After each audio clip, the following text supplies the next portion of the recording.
to discuss it all and what we just saw, we have an esteemed CBSN panel joining us, starting with CBSN political contributor, Democratic strategist, and founding partner of 270 Strategies, Linda Tran. Linda was also the communications director for Tim Kaine during his time as governor. Lucky us. Next to her, Democratic strategist Liz Smith, and last and perhaps least, CBS News senior political editor Steve Chigueras. Steve, what to make then of this scene that we just saw? You might argue it's a coming attraction of what we could see as day one of this convention is galloped in again by Debbie Wasserman Schultz, who is then set to deliver remarks. We heard her try to do that today, and as she plowed through the remarks she had prepared this morning, Bernie Sanders supporters set upon her. We saw it. We heard it. What to make of it? Well, I do want to contrast to what happened last week in Cleveland, where we were anticipating this kind of stuff happening there, and it didn't really rise to the level of the chairman of the party being booed by delegates and by supporters of the candidate who is not going to be the nominee of the party. This is going to shape up, I think, to be a very interesting week. Bernie Sanders supporters are not a happy bunch right now. So take already all of the year of this really hard-fought primary, put it together with the fact that Hillary Clinton chose Tim Kaine as her running mate, somebody who I think Bernie Sanders delegates feel was, it seems as if Hillary Clinton's not paying any mind to what Bernie Sanders accomplished in the primary, what progressives and liberals did to bring people into the party and excited about voting in the primaries. And then on top of that, this email situation in which it looks like potentially that members of the DNC, or at least employees of the DNC, were rooting for Hillary Clinton and not Sanders, in their minds rigging the primary. Add all that up and you have 1,900 delegates that are not really happy with the scenario right now. And I think this is a prediction or a foreshadowing of what may happen this week. There's people talking about protests. They're talking about booing on the floor when Debbie Wasserman Schultz gavels in today. There's talks about all sorts of different protests here. This is going to be a fun week to cover for us journalists, because these things are normally very, very scripted. And I think that the Sanders delegates are going to do whatever they can to take it off script. Not great for the Democratic Party, who is trying to show unity and trying to get their nominees, Hillary Clinton and Tim Kaine, at least get their message out there to the American people. Speaking to that choreography, Liz, maybe one of the differences here is that even heading into day one a week ago in Cleveland, there was a floor fight, and it did get ugly, but it was believed that all parties could at least see it coming and could thus prepare reactions to it. Decidedly different, it seems, is this. How much now does the unknown loom as we stand now just hours away from the opening of the proceedings? Okay, well, I think there are a couple things. First of all, people could see this coming. This is not a huge surprise. I remember I was a deputy campaign manager for Martin O'Malley on his presidential campaign, and I remember in the fall at the New Hampshire state convention, Debbie Wasserman Schultz getting booed down, not by Bernie Sanders supporters, but by Bernie Sanders supporters, Martin O'Malley supporters, Hillary Clinton supporters, because people were so disappointed that the people of New Hampshire were only going to have one debate. And she had similar, receptions in Iowa and other early states. So it's not that big of a surprise, I think, to people who are watching. And, as we've read in reports today, people like Hillary Clinton's chairman, John Podesta, were trying to get her to step aside in the fall. But I think to the broader audience, it is a little bit of a surprise. But one thing I do want to correct on is I don't think it's just Bernie Sanders supporters that are booing her down. There are very few people who are stepping up to defend her. And, I think a lot of people are very disappointed with her conduct as chair. I just want to point out that I think she could have mitigated some of this with her vice presidential choice, and I'm not, it's not criticism of Hillary Tim Clinton Kaine. could have mitigated. Right. This. It's not a criticism of Tim Kaine. It's just that Tim Kaine, I think, plays to a different part of the Democratic Party than this group that's really upset. And I think the group of liberals and progressive Sanders supporters who are upset with the pick and with what's happened with these emails, they're looking at Hillary Clinton as somebody who is saying, okay, well, progressives, thanks a lot for being enthusiastic during the primary and backing Bernie Sanders, but we're going to go forward with somebody who's more of a moderate candidate. And I think that there's a little bit of... Okay, but no vice presidential pick would have mitigated, the fallout from an email questioning Bernie Sanders. But it also speaks to, as well. That's the unexpected. But it also speaks to the complicated calculus, really, of appeasement versus forward-thinking choice. We watched the ticket sit down with our Scott Pelley. There was a real ease there, notedly different from perhaps what we saw between, or didn't see, between Donald Trump and Mike Pence. She certainly has said, I wanted somebody with whom I am comfortable. I wanted somebody who's ready to be president today. And so at some point, look, they've already moved, Linda, they've moved Bernie Sanders back in this program tonight to give him a prime time speaking slot in the 10 o'clock Eastern hour when national networks will be taking it. He had previously been slated to be speaking in the 9 o'clock hour.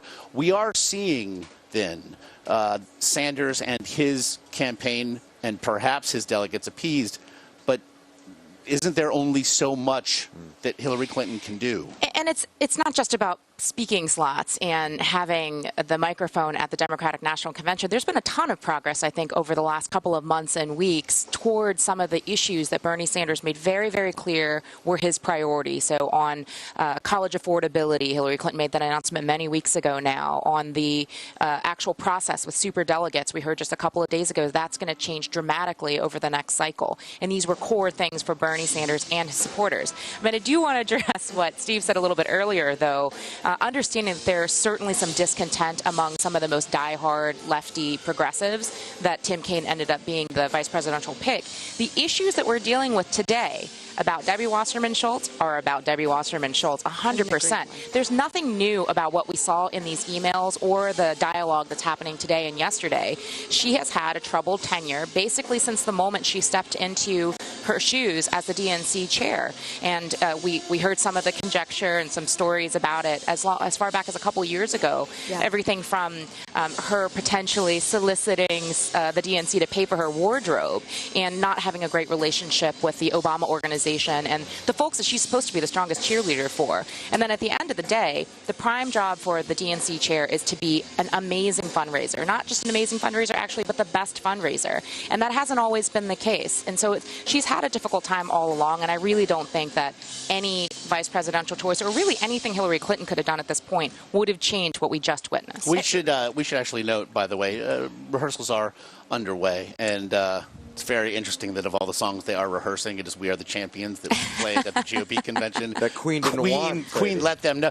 Apparently, they licensed it. Apparently, they're able to play it here. I want to, Steve. Let's look ahead to Bernie Sanders and what we might hear from him tonight, because it seems that despite the list of speakers, Senator Cory Booker, the First Lady, Michelle Obama, Senator Elizabeth Warren, that they now will all be perhaps looked past to Bernie Sanders, who will speak after all of them tonight, again, in that 10 o'clock hour.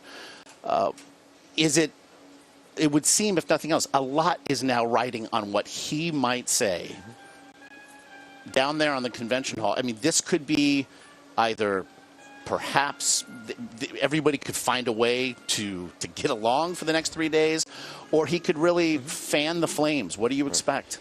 I think what we're getting telegraphed is that he's not going to fan the flames. Now, the question is how, what does he say to his supporters? These are the people who are really upset. And will they listen? Well, that's the other question. And this is the point I was trying to make. It's not that the vice presidential pick would have ended this Debbie Wasserman. It's not a connected thing. I think you just add them all up, though, and that's just another example, another reason why Bernie Sanders' supporters are upset with the entire process, right?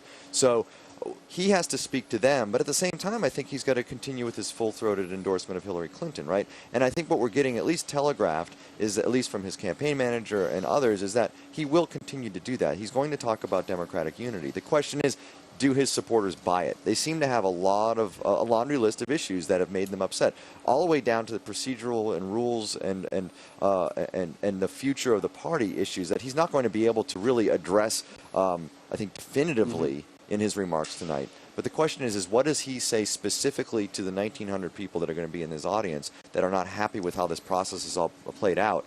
And will that calm them down this week? Because if it doesn't, this is ripe for them causing trouble all week. You know, there's Tim Kaine's speech on Wednesday, which is there are already threats from these folks to cause trouble, maybe walk out of his speech on Wednesday night. That's not a good look for the Democratic Party. So what does he say to them? We're going to be watching very, very closely. If we then got a sense earlier today of what we might see, at least at proceedings beginning tonight, Liz, is there something that Bernie Sanders can say that can rally his troops? And by that, I mean really call off the dogs. Yes. Well, I don't think we're going to see a Ted Cruz moment tonight from Bernie Sanders. Right. And he has signaled very clearly that he is going to try to rally everyone behind Hillary Clinton and show how high the stakes are in this election.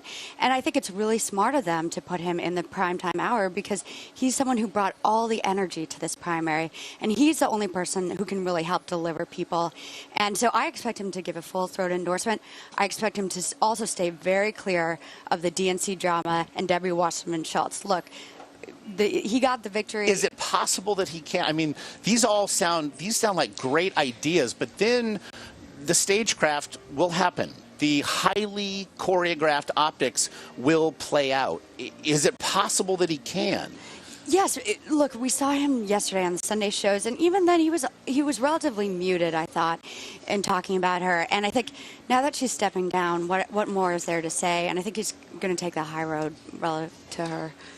I generally agree. I do think, though, that he has an opportunity to pat himself on the back just a little bit, right? And we know that he has that tendency. Mm-hmm. So he doesn't have to say, bye, Debbie, right, don't let the door hit you on the way out. But he can say, this was never about me. We set out to change the system, and we did. We know from all of these developments that have happened recently that your voice is having an impact, and that just kind of builds his stature in the movement. That said, I don't think that fundamentally he can call everyone off who's upset. It's just not possible for anybody, no matter how dedicated they are to the person at the head of the movement that they've built. And we saw when he endorsed Hillary Clinton a few weeks ago how deeply, viscerally, openly angry some of his best supporters were. And so that's going to continue. But what Liz said earlier about the overwhelming support that we're starting to see from polling of Bernie supporters is going to continue. I do wonder, though, just on that real quick, if he can tie his revolution that he talks about to going after Donald Trump. I think that's the pivot that he maybe try to make. Well, and against the backdrop of a GOP nominee as social media provocateur, we are seeing it almost by the minute today, looking to drive a wedge, it would seem, as Donald Trump, not just between Sanders supporters and those for Hillary Clinton, but also he's really taking Bernie Sanders very personally behind the woodshed and really looking to do whatever it is he can. How does that, I mean, that's another ingredient here in the brew of controversy. And I think it's a huge ingredient. I think there's two things that Bernie's going to be really upset about. One, that Trump is actually trying to poach Sanders supporters. I mean, we saw that during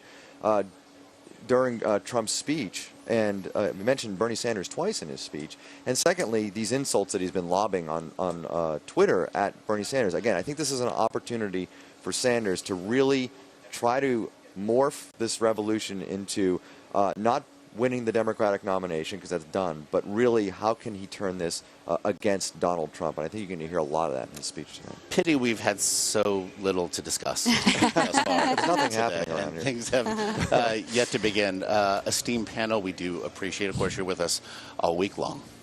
Thank you. Thanks.